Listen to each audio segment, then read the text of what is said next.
शाम्भवी चन्द्रमौलिरबलापर्णा उमा पार्वती काली हैमवती शिवा त्रिनयनी कात्यायनी भैरवी सावित्री नवयौवना शुभकरी साम्राज्य लक्ष्मीप्रदा चिद्रूपी परदेवता भगवती श्रीराज राजेश्वरी अम्बा मोहिनी देवता त्रिभुवनी आनन्दसन्दायिनी वाणी पल्लव पाणि वेणु मुरलिगान प्रियलोलिनी कल्याणी उडुराजबिम्बवदना धूम्राक्षसंहारिणी चिद्रूपी परदेवता भगवती श्रीराज राजेश्वरी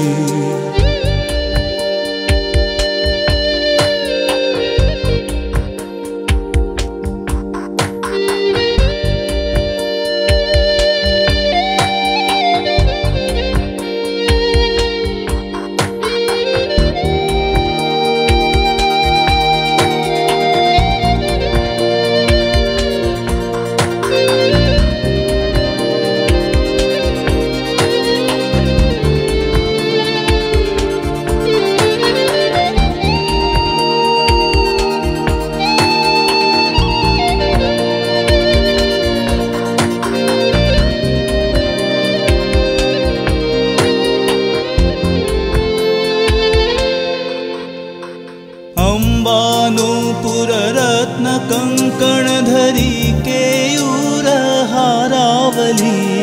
जाति चंपक वैजयंती लहरी ग्रीवेयकैराजिता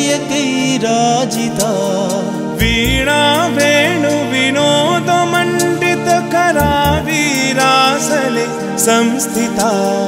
चिद्रूपी परदेवता भगवती श्रीराज राजेश्वरी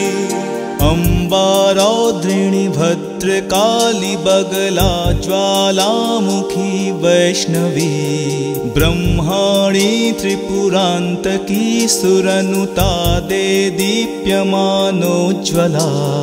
चामुण्डाश्रितरक्षपोष जननी दाक्षायणी वल्लभी चिद्रूपी परदेवता भगवती श्रीराज राजेश्वरी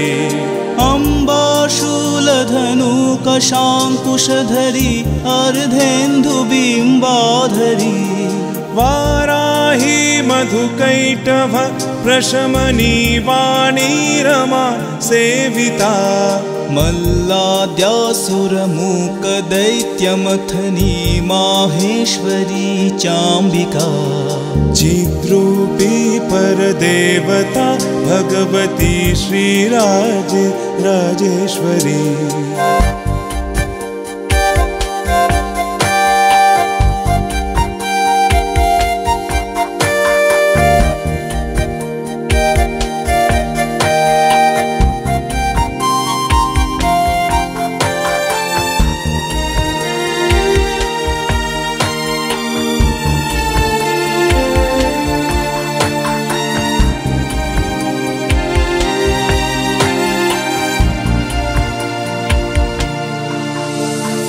अम्बा सृष्टि विनाश पालन करी आर्या विसंशोभिता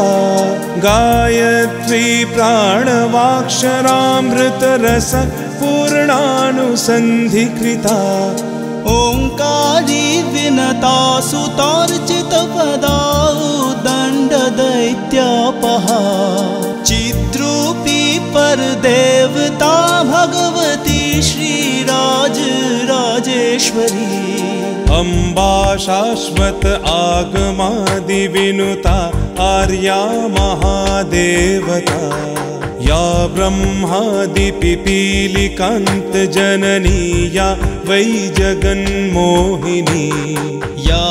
पंच प्रणवादिरेफ जननी या चित्कला मालिनी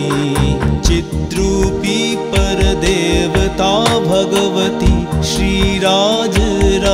राजेश्वरी अम्बा पालित भक्तराजदनिशम् अम्बाष्टकं या पठेत् अम्बालोलकटाक्षवीक्षललितं चैश्वर्यम् अव्याहतम् अम्बा पावनमन्त्रराजपठनादन्ते च मोक्षप्रदा चिद्रूपी परदेवता भगवती श्रीराजराजेश्वरी